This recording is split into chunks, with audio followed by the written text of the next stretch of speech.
اعوذ باللہ من الشیطان الرجیم، بسم اللہ الرحمن الرحیم۔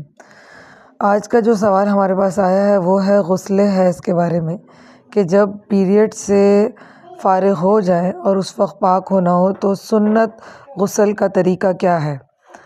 تو سنت غسل طریقہ یہ ہے کہ سب سے پہلے نیت کی جائے گی، اس کے بعد بیت الخلاء میں جا کر قضائے حاجت سے فارغ ہو کر جو بھی گندگی اس تمام کو صاف کرنے کے بعد وضو کیا جائے گا، بالکل ایسے ہی جیسے نماز کے لیے وضو کرتے ہیں، صرف پاؤں کو چھوڑ دیں گے۔